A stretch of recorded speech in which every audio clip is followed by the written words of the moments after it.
How to write usefully. February 2020. What should an essay be? Many people would say persuasive. That's what a lot of us were taught essays should be. But I think we can aim for something more ambitious, that an essay should be useful. To start with, that means it should be correct. But it's not enough merely to be correct. It's easy to make a statement correct by making it vague. That's a common flaw in academic writing, for example. If you know nothing at all about an issue, you can't go wrong by saying that the issue is a complex one, that there are many factors to be considered, that it's a mistake to take too simplistic a view of it, and so on. Though no doubt correct, such statements tell the reader nothing. Useful writing makes claims that are as strong as they can be made without becoming false. For example, it's more useful to say that Pikes Peak is near the middle of Colorado than merely somewhere in Colorado. But if I say it's in the exact middle of Colorado, I've now gone too far, because it's a bit east of the middle. Precision and correctness are like opposing forces. It's easy to satisfy one if you ignore the other. The converse of vaporous academic writing is the bold but false rhetoric of demagogues. Useful writing is bold but true. It's also two other things. It tells people something important and that at least some of them didn't already know. Telling people something they didn't know doesn't always mean surprising them. Sometimes it means telling them something they knew unconsciously but had never put into words. In fact, those may be the more valuable insights because they tend to be more fundamental. Let's put them all together. Useful writing tells people something true and important that they didn't already know, and tells them as unequivocally as possible. Notice these are all a matter of degree. For example, you can't expect an idea to be novel to everyone. Any insight that you have will probably have already been had by at least one of the world's 7 billion people, but it's sufficient if an idea is novel to a lot of readers. Ditto for correctness, importance, and strength. In effect, the four components are like numbers you can multiply together to get a score for usefulness, which I realize is almost awkwardly reductive, but nonetheless true. How can you ensure that the things you say are true and novel and important? Believe it or not, there is a trick for doing this. I learned it from my friend Robert Morris, who has a horror of saying anything dumb. His trick is not to say anything unless he's sure it's worth hearing. This makes it hard to get opinions out of him, but when you do, they're usually right. Translated into essay writing, what this means is that if you write a bad sentence, you don't publish it. You delete it and try again. Often you abandon whole branches of 4 or 5 paragraphs, sometimes a whole essay. You can't ensure that every idea you have is good, but you can ensure that every one you publish is, by simply not publishing the ones that aren't. In the sciences, this is called publication bias, and is considered bad. When some hypothesis you're exploring gets inconclusive results, you're supposed to tell people about that too. But with essay writing, publication bias is the way to go. My strategy is loose, then tight. I write the first draft of an essay fast, trying out all kinds of ideas, then I spend days rewriting it very carefully. I've never tried to count how many times I proofread essays, but I'm sure there are sentences I've read 100 times before publishing them. When I proofread an essay, there are usually passages that stick out in an annoying way, sometimes because they're clumsily written, and sometimes because I'm not sure they're true. The annoyance starts out unconscious, but after the 10th reading or so, I'm saying, ugh, that part, each time I hit it. They become like briars that catch your sleeve as you walk past. Usually I won't publish an essay till they're all gone, till I can read through the whole thing without the feeling of anything catching. I'll sometimes let through a sentence that seems clumsy if I can't think of a way to rephrase it, but I will never knowingly let through one that doesn't seem correct. You never have to. If a sentence doesn't seem right, all you have to do is ask why it doesn't. And you've usually got the replacement right there in your head. This is where essayists have an advantage over journalists. You don't have a deadline. You can work for as long on an essay as you need to get it right. You don't have to publish the essay at all if you can't get it right. Mistakes seem to lose courage in the face of an enemy with unlimited resources, or that's what it feels like. What's really going on is that you have different expectations for yourself. You're like a parent saying to a child, "We can sit here all night till you eat your vegetables." Except you're the child too. I'm not saying no mistake gets through. For example, I added condition C in a way to detect bias after readers pointed out that I had omitted it. But in practice, you can catch nearly all of them. There's a trick for getting importance too. It's like the trick I suggest to young founders for getting startup ideas to make something you yourself want. You can use yourself as a proxy for the reader. The reader is not completely unlike you, so if you write about topics that seem important to you, they'll probably seem important to a significant number of readers as well. Importance has two factors. It's the number of people something matters to times how much it matters to them, which means, of course, that it's not a rectangle, but a sort of ragged comb, like a Riemann sum. The way to get novelty is to write about topics you've thought about a lot. Then you can use yourself as a proxy for the reader in this department too.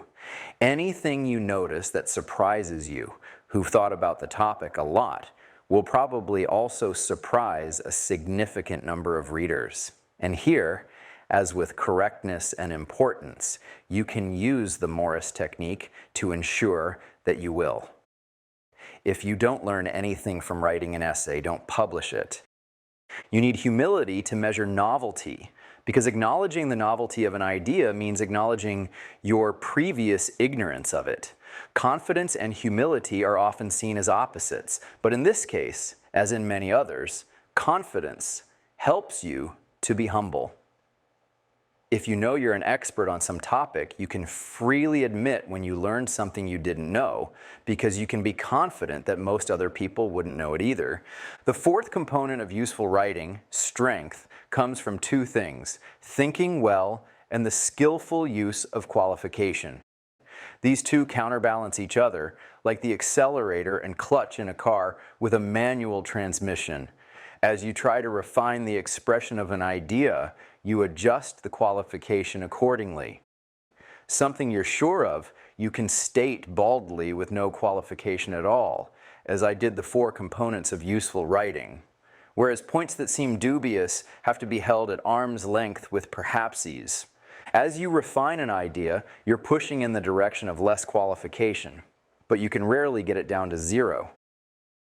Sometimes you don't even want to if it's a side point, and a fully refined version would be too long. Some say that qualifications weaken writing. For example, that you should never begin a sentence in an essay with "I think," because if you're saying it, then of course you think it. And it's true that "I think X" is a weaker statement than simply X, which is exactly why you need "I think." You need it to express your degree of certainty. But qualifications are not scalars. They're not just experimental error. There must be 50 things they can express. How broadly something applies, how you know it, how happy you are it's so, even how it could be falsified. I'm not going to try to explore the structure of qualification here. It's probably more complex than the whole topic of writing usefully. Instead, I'll just give you a practical tip. Don't underestimate qualification. It's an important skill in its own right, not just a sort of tax you have to pay in order to avoid saying things that are false. So learn and use its full range. It may not be fully half of having good ideas, but it's part of having them. There's one other quality I aim for in essays: to say things as simply as possible. But I don't think this is a component of usefulness. It's more a matter of consideration for the reader. And it's a practical aid in getting things right. A mistake is more obvious when expressed in simple language, but I'll admit that the main reason I write simply is not for the reader's sake, or because it helps get things right, but because it bothers me to use more or fancier words than I need to. It seems inelegant, like a program that's too long. I realize fluid writing works for some people, but unless you're sure you're one of them, the best advice is to write as simply as you can. I believe the formula I've given you, importance plus novelty plus correctness plus strength, is the recipe for a good essay, but I should warn you that it's also a recipe for making people mad. The root of the problem is novelty. When you tell people something they didn't know, they don't always thank you for it. Sometimes the reason people don't know something is because they don't want to know it, usually because it contradicts some cherished belief. And indeed, if you're looking for novel ideas, popular but mistaken beliefs are a good place to find them. Every popular mistaken belief creates a dead zone of ideas around it that are relatively unexplored because they contradict it. The strength component just makes things worse. If there's anything that annoys people more than having their cherished assumptions contradicted, it's having them flatly contradicted. Plus, if you've used the Morris technique, your writing will seem quite confident, perhaps offensively confident to people who disagree with you. The reason you'll seem confident is that you are confident. You've cheated by only publishing the things you're sure of. It will seem to people who try to disagree with you that you never admit you're wrong. In fact, you constantly admit you're wrong. You just do it before publishing instead of after. And if your writing is as simple as possible, that just makes things worse. Brevity is the diction of command. If you watch someone delivering unwelcome news from a position of inferiority, you'll notice they tend to use lots of words to soften the blow. Whereas to be short with someone is more or less to be rude to them. It can sometimes work to deliberately phrase statements more weakly than you mean, to put perhaps in front of something you're actually quite sure of. But you'll notice that when writers do this, they usually do it with a wink. I don't like to do this too much. It's cheesy to adopt an ironic tone for a whole essay. I think we just have to face the fact that elegance and curtness are two names for the same thing. You might think that if you work sufficiently hard to ensure that an essay is correct, it will be invulnerable to attack. That's sort of true. It will be invulnerable to valid attacks.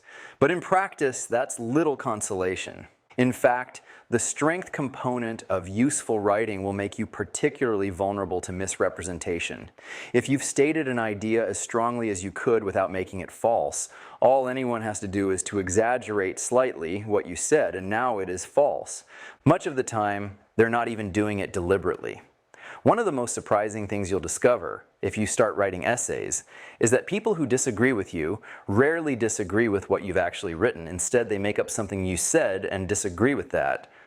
For what it's worth, the counter move is to ask someone who does this to quote a specific sentence or passage you wrote that they believe is false and explain why. I say for what it's worth because they never do. So, although it might seem that this could get a broken discussion back on track, the truth is that it was never on track in the first place. Should you explicitly forestall likely misinterpretations? Yes, if they're misinterpretations a reasonably smart and well-intentioned person might make. In fact, it's sometimes better to say something slightly misleading and then add the correction than to try to get an idea right in one shot. That can be more efficient and can also model the way such an idea would be discovered. But I don't think you should explicitly forestall intentional misinterpretations in the body of an essay. An essay is a place to meet honest readers. You don't want to spoil your house by putting bars on the windows to protect against dishonest ones. The place to protect against intentional misinterpretations is in endnotes, but don't think you can predict them all. People are as ingenious at misrepresenting you when you say something they don't want to hear as they are at coming up with rationalizations for things they want to do but know they shouldn't. I suspect it's the same skill. As with most other things, the way to get better at writing essays is to practice. But how do you start? Now that we've examined the structure of useful writing, we can rephrase that question more precisely. Which constraint do you relax initially? The answer is the first component of importance, the number of people who care about what you write. If you narrow the topic sufficiently, you can probably find something you're an expert on. Write about that to start with. If you only have 10 readers who care, that's fine. You're helping them, and you're writing. Later, you can expand the breadth of topics you write about. The other constraint you can relax is a little surprising: publication. Writing essays doesn't have to mean publishing them. That may seem strange now that the trend is to publish every random thought, but it worked for me. I wrote what amounted to essays in notebooks for about 15 years. I never published any of them and never expected to. I wrote them as a way of figuring things out. But when the web came along, I'd had a lot of practice. Incidentally, Steve Wozniak did the same thing. In high school, he designed computers on paper for fun. He couldn't build them because he couldn't afford the components. But when Intel launched 4K DRAMs in 1975, he was ready. How many essays are there left to write, though? The answer to that question is probably the most exciting thing I've learned about essay writing. Nearly all of them are left to write. Although the essay is an old form, it hasn't been assiduously cultivated. In the print era, publication was expensive, and there wasn't enough demand for essays to publish that many. You could publish essays if you were already well known for writing something else, like novels. Or you could write book reviews that you took over to express your own ideas. But there was not really a direct path to becoming an essayist, which meant few essays got written. And those that did tended to be about a narrow range of subjects. Now, thanks to the internet, there's a path. Anyone can publish essays online. You start in obscurity, perhaps, but at least you can start. You don't need anyone's permission. It sometimes happens that an area of knowledge sits quietly for years till some change makes it explode. Cryptography did this to number theory. The internet is doing it to the essay. The exciting thing is not that there's a lot left to write, but that there's a lot left to discover. There's a certain kind of idea that's best discovered by writing essays. If most essays are still unwritten, most such ideas are still undiscovered.